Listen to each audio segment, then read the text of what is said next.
ನಿರ್ದೇಶಕರಾಗಿ ನಾನು 15 ವರ್ಷ ಕೆಲಸ ಮಾಡ್ತಾಯಿದ್ದೆ. ಈ ವರ್ಷ ಎಲ್ಲ ನನ್ನ ಸ್ನೇಹಿತರುಗಳೆಲ್ಲ ಸೇರಿ ನಮ್ಮ ನಿರ್ದೇಶಕರುಗಳು, ಅದರೊಳಗಾಗಿ ಮುಖ್ಯವಾಗಿ ನಮ್ಮ ಹಿರಿಕರಾದಂಥ ಮಲ್ಲಯ್ಯನವರು, ಲಕ್ಷ್ಮಯ್ಯ ಅವರು, ಸಿದ್ದೇಶ್ವರು ಇವರೆಲ್ಲ ನನಗೆ ಈ ವರ್ಷ ಈ ಚುನಾವಣೆಯೊಳಗೆ ಅವಿರೋಧವಾಗಿ ಆಯ್ಕೆ ಮಾಡಿ ನನ್ನ ಉಪಾಧ್ಯಕ್ಷರಾಗಿ ಮಾಡಿದ್ದಾರೆ. ಇದಕ್ಕೆ ನನ್ನ ಪರವಾಗಿ, ನನ್ನ ವೈಯಕ್ತಿಕ ಪರವಾಗಿ, ನಮ್ಮ ಸಂಸ್ಥೆಗೆ ನನ್ನ ಕೃತಜ್ಞತೆ ಕ್ರೆಡಿಟ್ ಕೋಆಪರೇಟಿವ್ ಸೊಸೈಟಿಯ ನೂತನ ಆಡಳಿತ ಮಂಡಳಿ ಅವಿರೋಧವಾಗಿ 5 ವರ್ಷ ಕಾಲ ಆಯ್ಕೆಯಾಗಿದೆ. ಅದಕ್ಕೆ ನನ್ನ ಅಭಿನಂದನೆಯನ್ನು ಸಲ್ಲಿಸ್ತಾ ಇದ್ದೀನಿ.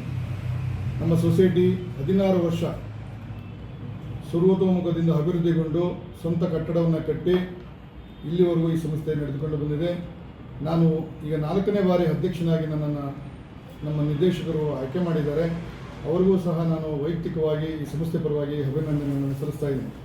2,000 ಜನ ಮೆಂಬರ್ ಇದ್ದು ಈ ವರ್ಷ ಯಾವುದೇ ಗೊಂದಲವಿಲ್ಲದೆ ಒಂದು ಸುಚಿತ್ರವಾಗಿ ಅವಿರೋಧವಾಗಿ ಆಯ್ಕೆ ಇರೋದು ಭಾಳ ಸಂತೋಷ ದಾಸರಳ್ಳಿ ವಿಧಾನಸಭಾ ಕ್ಷೇತ್ರದಲ್ಲಿ. ಹಾಗಾಗಿ ಎಲ್ಲ ನಮ್ಮ ಹಳೆಯ ಆಡಳಿತ ಮಂಡಳಿ ನಿರ್ದೇಶಕರುಗಳು ಹಾಗೂ ಎಲ್ಲ ಸದಸ್ಯರು, ಈಗಿನ ಆಡಳಿತ ಮಂಡಳಿ ಸದಸ್ಯರು ಎಲ್ಲರೂ ಸಹ ಅಧಿಕಾರಿಗಳು ನನಗೆ ಎಲ್ಲ ಸೌಜನ್ಯದಿಂದ ಕಾಪಾಡಿದ್ದಾರೆ. ಸಂಸ್ಥೆ ಎಲೆಕ್ಷನ್ ನಡೆದಿದ್ರೆ 7-8 ಲಕ್ಷ ರೂಪಾಯಿ ಈ ಸಂಸ್ಥೆ ಲಾಸ್ ಆಗ್ತಾಯಿತ್ತು. ಅದನ್ನು ಅವರಿಗೆ ಮನವರಿಕೆ ಮಾಡಿಕೊಟ್ಟಾಗ ಯಾರೂ ಸಹ ಅನ್ನತ ಭಾವಿಸ್ತಾರೆ. ಈ ಸಂಸ್ಥೆಯನ್ನು ಬೆಳೆಸೋದಕ್ಕೋಸ್ಕರ ಎಲ್ಲರೂ ಸಹ ನಮಗೆ ಸಪೋರ್ಟ್ ಮಾಡಿದ್ದಾರೆ. ಅವರಿಗೆಲ್ಲರಿಗೂ ನಾನು ವೈಯಕ್ತಿಕವಾಗಿ ಹಾಗೂ ಸಂಸ್ಥೆ ಪರವಾಗಿ, ಈ ಹೊಸ ನೂತನ ಆಡಳಿತ ಮಂಡಳಿ ಪರವಾಗಿ ಎಲ್ಲ ಮಾಜಿ ನಿರ್ದೇಶಕರಿಗೂ, ಆಡಳಿತ ಮಂಡಳಿಗೂ, ಎಲ್ಲ ಸದಸ್ಯರಿಗೂ ಅಭಿನಂದನೆಗಳನ್ನು ನಿಮ್ಮ ಮುಖಾಂತರ, ಮಾಧ್ಯಮ ಮುಖಾಂತರ ಸಲ್ಲಿಸ್ತಾ ಇದ್ದೀನಿ. ಹಾಗೂ ಇನ್ನೂ ಹೆಚ್ಚಿನ ಜವಾಬ್ದಾರಿಯನ್ನು ನನಗೆ ವಹಿಸಿದೆ ಈ ಸಂಸ್ಥೆ. ಈಗಿನ ಆಡಳಿತ ಮಂಡಳಿ ತಿರ್ಗಾ ನನ್ನ 4ನೇ ಬಾರಿ ಅಧ್ಯಕ್ಷನಾಗಿ ಅವಕಾಶ ಮಾಡಿಕೊಟ್ಟಿದೆ. ನಾನು ಪ್ರಾಮಾಣಿಕವಾಗಿ ಈ ಸಂಸ್ಥೆಯನ್ನು ಬೆಳೆಸೋದಕ್ಕೆ ಕಾಯ ವಾಚ ಮನಸ್ಸ ನಾನು ಶ್ರದ್ಧೆಯಿಂದ ಪ್ರಾಮಾಣಿಕವಾಗಿ ನಾನು ಈ ಸಂಸ್ಥೆಯನ್ನು ನಡೆಸೋದಕ್ಕೆ ನಿಮ್ಮೆಲ್ಲರ ಮುಂದೆ ನಾನು ಪ್ರಾಮಾಣಿಕವಾಗಿ ಒಪ್ಕೊತೀನಿ. ಹಾಗಾಗಿ ಈ ಸಂಸ್ಥೆ ಇನ್ನೂ ಹೆಚ್ಚಿನ ಸಂಖ್ಯೆಯಲ್ಲಿ ಈ ಸಾರ್ವಜನಿಕರ ಸೇವೆಗೆ ಒಳ್ಳೆಯದಾಗಲಿ. ನಾವು ಬೆಂಗಳೂರಿಗೆ ಬಂದಿದ್ದೀವಿ, ಎಲ್ಲೋ ಹಳ್ಳಿಯಿಂದ ಹುಟ್ಟಿ ಬೆಂಗಳೂರಿಗೆ ಬಂದು ಏನಾದರೂ ಒಂದು ಒಳ್ಳೆಯ ಕೆಲಸ ಮಾಡಿ ನಾವು ಕೊನೆಯ ನಂತರ ಹಳ್ಳಿಗೆ ಹೋಗಬೇಕಾದ ಸಂದರ್ಭ ಒಂದೇ ಬರುತ್ತೆ. ಹಾಗಾಗಿ ನಾವೇನಾದರೂ ಮಾಡಿದ್ದು ಕುಂಚಿತ್ತಾದರೂ ದಾಸರಳ್ಳಿ ಕ್ಷೇತ್ರದಲ್ಲಿ ನೆನೆಸ್ಕೊಬೇಕು ಅನ್ನೋದು ನನ್ನ ಒಂದು ಆಸೆ ಇತ್ತು. ಆಸೆ ಈಡೇರಿಸಿದ್ದೀನಿ. ಇನ್ನೂ 2 ಆಸೆ ಇದೆ ದಾಸರಳ್ಳಿಯಲ್ಲಿ. ಈ ಬರೋ ಯುಗಾದಿ ನಂತರ ಹೊಸ ವರ್ಷ ಏನು ಯುಗಾದಿ ಬರ್ತಾ ಇದೆ, ನಮಗೆಲ್ಲರಿಗೂ ವರ್ಷ ತುಂಬಿದೆ. ನಮ್ಮ ಆಡಳಿತ ಮಂಡಳಿ ಈಗಾಗಲೇ ವರ್ಷ ತುಂಬಿದೆ. ಇವತ್ತೇ ನಮಗೆ ಯುಗಾದಿ ಹಬ್ಬ ಆಗಿದೆ. ಅವಿರೋಧವಾಗಿ ಆಯ್ಕೆಯಾಗಿದೆ ಒಂದು ವಿಸ್ಮಯ. ಬಸವಶ್ರೀ ಕ್ರೆಡಿಟ್ ಕೋಆಪರೇಟಿವ್ ಸೊಸೈಟಿ ಅವಿರೋಧವಾಗಿ ಆಯ್ಕೆಯಾಗಿದೆ ಅಂದರೆ ಒಂದು ನಮ್ಗೆ ಸಂತೋಷ ಆಗಿದೆ. ಸರಿ, ಎಲ್ಲರೂ ಸಹ ಸಹಕರಿಸಿದ್ದಾರೆ. ಯಾರು ಇಲ್ಲ, ಎಲ್ಲರೂ ಇದ್ರಾಗೆ ಸಂತೋಷಪೂರ್ವಕವಾಗಿ ಮಂದದಿಂದ ಅವರ ಮಾತನ್ನು ಹೇಳಿದರು. ನಮಗೆಲ್ಲರೂ ಫೋನ್ ಮುಖಾಂತರ ಕರೆ ಮಾಡಿ, ನೀವು ಸಂಸ್ಥೆ ಕಟ್ಟಿದ್ದೀವಿ, ಎಲ್ಲರೂ ಮಾಡಿದ್ದೀವಿ, ನೀವು ಚೆನ್ನಾಗಿ ನಡೆಸ್ತಾ ಇದ್ದೀರಾ, ನಡೆಸಿ, ನಮ್ಮ ಸಹಕಾರನೂ ಸಹ ನಿಮಗೆ ಯಾವುದೇ ರೀತಿ ತೊಂದರೆ ಕೊಡೋಲ್ಲ, ನಾವು ಬಂದು ನಿಮ್ಮ ಜೊತೆ ಕೈ ಜೋಡಿಸ್ತೀವಿ ಅಂತ ಹೇಳಿದರು. ಅವ್ರಿಗೂ ನಾನು ವೈಯಕ್ತಿಕವಾಗಿ ಅಭಿನಂದಿಸ್ತೀನಿ. ನಾನು ಇನ್ನು 2 ಕೆಲಸ ಬ್ಯಾಲೆನ್ಸ್ ಇದೆ ಈ ದಾಸರಳ್ಳಿ ಕ್ಷೇತ್ರದಲ್ಲಿ ಮಾಡುವಂಥದ್ದು. ಒಂದು ರುದ್ರಭೂಮಿ, ಇನ್ನೊಂದು ಆಂಬುಲೆನ್ಸ್ ಬಿಡ್ತೀನಿ ನಮ್ಮ ಸೊಸೈಟಿ ಪರವಾಗಿ ಸಾರ್ವಜನಿಕರ ಸೇವೆಗೆ. ಈ 2 ಕೆಲಸವನ್ನು ನಾನು ಶೀಘ್ರದಲ್ಲೇ ಇದನ್ನು ಮುಂಚೂಣಿಯಲ್ಲಿ ಎಲ್ಲ ಕೆಲಸ ಮುಗಿದಿದೆ. ಇನ್ನು ಕೆಲವೇ ದಿನದಲ್ಲಿ 2 ಕೆಲಸವನ್ನು ಮಾಡಿ ಈ ಸಂಸ್ಥೆಯನ್ನು ಇನ್ನೂ ಉನ್ನತ ಮಟ್ಟಕ್ಕೆ ತೊಗೊಂಡು ಹೋಗ್ತೀನಿ ಅಂತ ನಿಮ್ಮೆಲ್ಲರ ಸಹಕಾರದ ಮುಂದೆ. ಈಗ ಪ್ರಥಮವಾಗಿ PH ರಾಜ್ ಅವರು ಅಧ್ಯಕ್ಷರಾಗಿ ಆಯ್ಕೆಯಾಗಿದ್ದಾರೆ. ಪರಮೇಶ್ವರ್ ಉಪಾಧ್ಯಕ್ಷರಾಗಿ ಅವರಿಗೆ ಒಂದು ಅವಕಾಶ ಮಾಡಿಕೊಟ್ಟಿದ್ದೇವೆ. ಸೋಮಶೇಖರ್ ಅವರು 10 ವರ್ಷ ಉಪಾಧ್ಯಕ್ಷರಾಗಿದ್ದರು, ಅವರು ನಿರ್ದೇಶಕರಾಗಿ ಮುಂದುವರೆದಿದ್ದಾರೆ. GR ಮಲ್ಲಯ್ಯ ಸಾರು ಅವರು ಬೋರ್ಡರ್ ಉಪಾಧ್ಯಕ್ಷರಾಗಿ ನಿರ್ದೇಶಕರಾಗಿ ಆಯ್ಕೆಯಾಗಿದ್ದಾರೆ. ಲಕ್ಷ್ಮಯ್ಯ ಸಾರು ಅವರು ಸಹ ನಿರ್ದೇಶಕರಾಗಿ, ಹಳುಬ್ರು ಅವರು ಸಹ ಆಯ್ಕೆಯಾಗಿದ್ದಾರೆ. ಪರಮೇಶ್ವರು ಈಗ ಉಪಾಧ್ಯಕ್ಷರಾಗಿ ಆಯ್ಕೆಯಾಗಿದ್ದಾರೆ, ಅವ್ರನ್ನ ಆಯ್ಕೆ ಮಾಡಿದ್ವಿ. L ಸಿದ್ದೇಶ್ ಅವರು ವಕೀಲರು ಸಾಹೇಬರು, ಅವರು ಸಹ ಸ್ಟಾರ್ಟಿಂಗಿಂದ ಇಲ್ಲಿವರೆಗೂ ನಿರ್ದೇಶಕರಾಗಿ ಆಯ್ಕೆಯಾಗಿದ್ದಾರೆ. ರವಿಕುಮಾರ್ ಹೊಸದಾಗಿ DC ರವಿಕುಮಾರ್ ಅವ್ರನ್ನ ನಿರ್ದೇಶಕರಾಗಿ ಆಯ್ಕೆ ಮಾಡಿದ್ದೆ. ಮುನಿಯಲ್ಲಪ್ಪ ಅವರು ಹಿಂದುಳಿದ SC ಕೋಟಾದಲ್ಲಿ ಅವರು ಸಹ ಇದು 3ನೇ 4ನೇ ಬಾರಿ ಅವರು ಸಹ ಆಯ್ಕೆಯಾಗಿದ್ದಾರೆ. ಆಮೇಲೆ ಕಟ್ಟೆಬಸವರು ಅವರು ಸಹ ಮೀಸಲಾತಿ ಪ್ರವರ್ಗದಿಂದ ಆಯ್ಕೆ ಮಾಡಿದ್ದಾರೆ 2ನೇ ಬಾರಿಗೆ. ನಮ್ಮ ಕಾಂತರಾಜ್ ಅವರು ಸಹ 2ನೇ ಬಾರಿಗೆ ಅವಿರೋಧವಾಗಿ ಆಯ್ಕೆಯಾಗಿದ್ದಾರೆ. ಸುಜಾತಕ್ಕನವರು ಇದು 3ನೇ ಬಾರಿಗೆ ಅವರು ಅವಿರೋಧವಾಗಿ ಆಯ್ಕೆಯಾಗಿದ್ದಾರೆ. ಆಮೇಲೆ ಪುಷ್ಪಕಲಾ ಜಿ ಅವ್ರನ್ನ ಈ ವರ್ಷ ಅವರಿಗೆ 5 ವರ್ಷ ಅವಕಾಶ ಮಾಡಿಕೊಂಡಿದ್ದೆ, ಅವರು ಅವಿರೋಧವಾಗಿ. ಈ 12 ಜನ ಅವಿರೋಧವಾಗಿ ಆಯ್ಕೆಯಾಗಿದ್ದಾರೆ. ಹಾಗಾಗಿ ಎಲ್ಲ ಅಧಿಕಾರಿ ವೃಂದದವರೆಗೂ ಈ ಹೊಸ ಆಡಳಿತ ಮಂಡಳಿಗೂ ನಾನು ಮತ್ತೊಮ್ಮೆ ಅಭಿನಂದನೆ ಸಲ್ಲಿಸಿ ನನ್ನ 2 ಮಾತನ್ನು ಮುಗಿಸ್ತಾ ಇದ್ದೀನಿ. ನಮಸ್ಕಾರ. ಪ್ರಥಮವಾಗಿ ನನ್ನ ಆರಾಧ್ಯ ದೈವ ಪರಮ ಪೂಜ್ಯ ಶ್ರೀ ಶಿವಕುಮಾರ ಸ್ವಾಮಿಗಳವರ ಪಾದಾರವಿಂದಗಳಿಗೆ ಪರಮಡುತ್ತಾ ಬಸವಶ್ರೀ ಕ್ರೆಡಿಟ್ ಕೋಆಪರೇಟಿವ್ ಸೊಸೈಟಿಯ ಈ ಚುನಾವಣೆಯಲ್ಲಿ ಈ ಸಾರಿ ಪ್ರಪ್ರಥಮವಾಗಿ ಒಂದು ಐತಿಹಾಸಿಕ ಘಟ್ಟವನ್ನು ತಲುಪಿದ್ದೇವೆ. ಕಾರಣ ಇಷ್ಟೇ, ನಮ್ಮ ಸಂಘದ ಎಲ್ಲ ಸದಸ್ಯರು ಕೂಡ ನಮ್ಮನ್ನು ಈ ಬಾರಿ ಚುನಾವಣೆ ಹಿಂದಾಗಿ ಅವಿರೋಧವಾಗಿ 12 ಜನಗಳನ್ನು ಆಯ್ಕೆ ಮಾಡಿದ್ದಾರೆ. ಅದರಲ್ಲಿ ಈ ಸಾರಿ ಸತತವಾಗಿ ನಮ್ಮ ರಾಜು ಅವರ ಅಧ್ಯಕ್ಷತೆಯಲ್ಲಿ ಮತ್ತೆ ಅವರಿಗೆ ಇನ್ನೊಂದು 5 ವರ್ಷ ಅವರು ಮುಂದುವರಿಬೇಕು ಅಂತ ಹೇಳಿ ನಾವೆಲ್ಲ ತೀರ್ಮಾನ ಮಾಡಿದ್ದೇವೆ.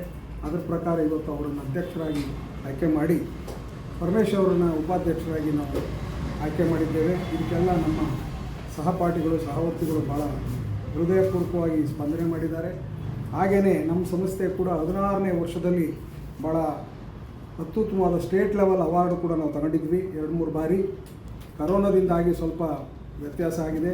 ಈ ಸಾರಿ ನಾವು ವಿಶೇಷವಾದಂಥ ಕೆಲವು ಯೋಜನೆಗಳನ್ನ ಹಾಕ್ಕೊಂಡು ಕೋಆಪರೇಷನ್ ಆ್ಯಕ್ಟ್ ಕೆಳಗಡೆ ಏನೆಲ್ಲ ಮಾಡ್ಬೋದು ಅನ್ನೋದನ್ನೆಲ್ಲ ಮಾಡೋದ್ರ ಜೊತೆಗೆ ಸಮಾಜಮುಖಿಯಾಗಿ ಏನೆಲ್ಲ ಸೇವೆ ಮಾಡ್ಬೋದು, ಆರ್ಥಿಕವಾಗಿ ಬೇರೆ ವಿಚಾರ ಆದರೂ ಕೂಡ ಸಮಾಜಮುಖಿಯಾಗಿ ಈ ಸಾರಿ ಏನೇನು ವಿಶೇಷವಾಗಿ ಕೆಲಸ ಮಾಡಬೇಕು ಅಂತೇಳಿ ನಾವು ಆಗಲೇ ರೂಪುರೇಷೆಗಳನ್ನು ಸಿದ್ಧ ಮಾಡ್ಕೊಂಡಿದ್ದೀವಿ. ಆ ನಿಟ್ಟಿನಲ್ಲಿ ನಮ್ಮೆಲ್ಲ ಸಹಕಾರವನ್ನು ನಮ್ಮ ಸಹ ನಿರ್ದೇಶಕರು ಅಧ್ಯಕ್ಷರೆಲ್ಲ ಕೊಡ್ತಾರೆ ಅಂತ ಭಾವಿಸ್ತಾ ಈ ಸಂಸ್ಥೆಯಲ್ಲಿ ಈ ಸಾರಿ ಏನು ಅವಿರೋಧವಾಗಿ ಆಯ್ಕೆ ಆಗಿದ್ದಾರೆ ಎಲ್ಲ ನಿರ್ದೇಶಕರು ಅಧ್ಯಕ್ಷರು ಉಪಾಧ್ಯಕ್ಷರಿಗೆ ನನ್ನ ಕಡೆವಾಗಿ ಹೃದಯಪೂರ್ವಕವಾದಂಥ ವಂದನೆಗಳು, ಧನ್ಯವಾದಗಳು. ಈ ಸಾರಿ ಜವಾಬ್ದಾರಿ ಜಾಸ್ತಿ ಇದೆ ಅಂತ ಭಾವಿಸ್ತಾ ಈ ಸೊಸೈಟಿನ ಭಾಳ ಎ ಗ್ರೇಡ್ಗೆ ತೊಗೊಂಡೋಗೋದಕ್ಕೆ ನಮ್ಮ ಕಾಯ ವಾಚ ಮನಸ್ಸು ನಾವು ಪ್ರಯತ್ನ ಮಾಡ್ತೀವಿ ಅಂತ ಹೇಳ್ತಾ, ಮಾಧ್ಯಮದವರ ಸಹಾಯ ಸಹಕಾರ ನಮಗೆ ಭಾಳ ಮುಖ್ಯ. ನೀವು ಕೂಡ ನಮ್ಮ ಜೊತೆ ಇದ್ದೀರಾ. ಇನ್ನು ಮುಂದೆ ಕೂಡ ಸಹಕಾರ ಕೊಟ್ಟರೆ ಈ ಸಂಸ್ಥೆ ಭಾಳ ಉಜ್ವಲಾಗಿ ಮಾಡುವಂಥ ಕೆಲಸವನ್ನು ನಾವು ಮಾಡ್ತೀವಿ ಅಂತೇಳಿ ನನ್ನ ಮಾತು ಮುಗಿಸ್ತೇನೆ. ಶರಣಾರ್ಥಿಗಳು. ಓಂ ಶ್ರೀ ಗುರು ಬಸವಲಿಂಗಾಯ ನಮಃ. ನಿಜವಾಗ್ಲೂ ಇವತ್ತು ತುಂಬ ಸಂತೋಷದ ದಿನ ಅಂತ ನನಗೆ ಹೇಳೋದಕ್ಕೆ ಹೆಮ್ಮೆ ಅನ್ನಿಸ್ತಾ ಇದೆ. ಯಾಕೆ ಅಂತಂದರೆ ಸತತವಾಗಿ ಈಗ 3ನೇ ಬಾರಿಗೆ ಆಯ್ಕೆಯಾಗಿರ್ತಕ್ಕಂಥದ್ದು ನಿಜವಾಗ್ಲೂ ಕೂಡ ನನಗೆ ಸಂತೋಷ. ಯಾಕೆ ಅಂದರೆ ನಮ್ಮ ಎಲ್ಲ ಅಧ್ಯಕ್ಷರು, ಉಪಾಧ್ಯಕ್ಷರು, ನಿರ್ದೇಶಕರು ಎಲ್ಲರೂ ಮತ್ತು ಜೊತೆಗೆ ನಮ್ಮ ಎಲ್ಲ ಸದಸ್ಯರು, ಹಳೆಯ ನಿರ್ದೇಶಕರು, ನಮ್ಮ ರಾಜವಣ್ಣ ಅವರು ಹೇಳಿದಾಗೆ ಎಲ್ಲರ ಒಂದು ಸಹಕಾರದಿಂದ ನಾವಿಲ್ಲಿ ಒಂದು ಅದ್ಭುತವಾಗಿರ್ತಕ್ಕಂಥ ಒಂದು ಸಾಧನೆಯನ್ನು ಮಾಡಬೇಕು ಅನ್ನೋ ದೃಷ್ಟಿಯಿಂದ ಇಲ್ಲಿ ಮತ್ತೊಮ್ಮೆ ಆಯ್ಕೆಯಾಗಿರ್ತಕ್ಕಂಥದ್ದು ಎಲ್ಲರಿಗೂ ಕೂಡ ನಾನು ಅಭಿನಂದನೆಗಳನ್ನು ಸಲ್ಲಿಸ್ತಾ ಇದ್ದೀನಿ. ನಿಜವಾಗ್ಲೂ ಕೂಡ ಈ ಒಂದು ಬಸವಶ್ರೀ ಕ್ರೆಡಿಟ್ ಕೋಆಪರೇಟಿವ್ ಸೊಸೈಟಿ ಅತ್ಯುತ್ತಮವಾಗಿರ್ತಕ್ಕಂತಹ ರೀತಿಯಲ್ಲಿ ಕಾರ್ಯವನ್ನು ನಿರ್ವಹಿಸ್ತಾ ಇದೆ. ಖಂಡಿತ ಅದನ್ನು ಹೆಮ್ಮೆಯಿಂದ ಹೇಳ್ತೀವಿ.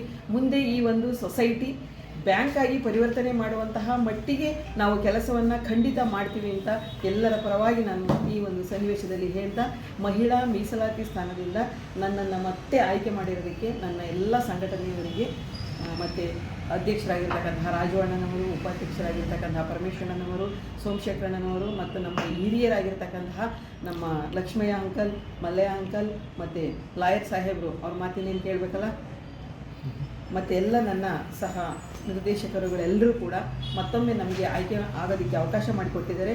ಈ ಒಂದು ಕೆಲಸವನ್ನು ನಾವು ಅತ್ಯುತ್ತಮವಾದ ರೀತಿಯಲ್ಲಿ ಮುಂದೆ ಅಂದರೆ ನಿಜವಾಗ್ಲೂ ಕೂಡ ನಾವು ಮನೆಯಲ್ಲಿ ಏನು ಕೆಲಸ ಮಾಡ್ತೀವೋ ಇಲ್ವೋ ಗೊತ್ತಿಲ್ಲ, ಆದರೆ ರಾಜವಣ್ಣ ಮಾತ್ರ ಯಾವಾಗಲೂ ಕೂಡ ಸೊಸೈಟಿನಲ್ಲಿ ಇದ್ದುಕೊಂಡು ಅವ್ರಿಗೆ ಏನೇ ಕಷ್ಟ ಸುಖಗಳು ಬರಲಿ ಅದೆಲ್ಲವನ್ನು ಕೂಡ ಬದಿಗಿಟ್ಟು ನನಗೆ ಸೊಸೈಟಿಯನ್ನು ಮುನ್ನಡೆಸ್ತಕ್ಕಂಥದ್ದೇ ನಮ್ಮ ಒಂದು ಉದ್ದೇಶ ಅನ್ನೋ ರೀತಿಯಲ್ಲಿ ನಮಗೆ ಸ್ವಂತ ಕಟ್ಟಡ ಅನ್ನೋದು ಇರಲಿಲ್ಲ.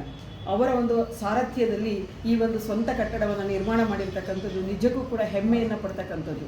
ಯಾಕೆ ಅಂತಂದರೆ ಇಷ್ಟು ವರ್ಷದಲ್ಲಿ ಯಾರೂ ಕೂಡ ಸ್ವತಂತ್ರವಾಗಿ ಇಂತಹ ಒಂದು ದೊಡ್ಡದಾಗಿರ್ತಕ್ಕಂತಹ ಒಂದು ಕೆಲಸಕ್ಕೆ ಕೈ ಹಾಕುವಂಥದ್ದು ತುಂಬ ಕಷ್ಟ.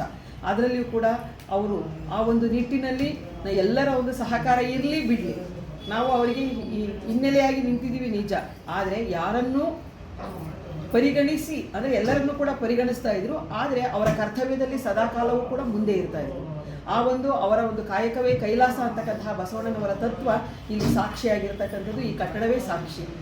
ಮತ್ತು ನಾವು ಅವಿರೋಧವಾಗಿ ಆಯ್ಕೆಯಾಗಿರ್ತಕ್ಕಂಥದ್ದು ಮತ್ತೊಂದು ಸಾಕ್ಷಿ. ಹಾಗಾಗಿ ಅಂದರೆ ಮುಂದೆಯೂ ಕೂಡ ಅವರ ಒಂದು ಸಾರಥ್ಯದಲ್ಲಿಯೇ ಈ ಒಂದು ಸೊಸೈಟಿಯನ್ನು ಅದ್ಭುತವಾಗಿ ನಡೆಸ್ತಕ್ಕಂತಹ ಒಂದು ಜವಾಬ್ದಾರಿ ಎಲ್ಲರ ಒಂದು ಹೊಣೆಯಾಗಿದೆ. ಅದನ್ನು ಮಾಡೋದಕ್ಕೆ ನಾವೆಲ್ಲರೂ ಕೂಡ ಕಂಕಣಬದ್ಧವಾಗಿ ಕಾರ್ಯವನ್ನು ನಿರ್ವಹಿಸ್ತೀವಿ ಅಂತ ರಾಜವಣ್ಣನವರಿಗೆ ಭರವಸೆಯನ್ನು ಕೊಡ್ತಾ ಎಲ್ಲರಿಗೂ ಧನ್ಯವಾದ.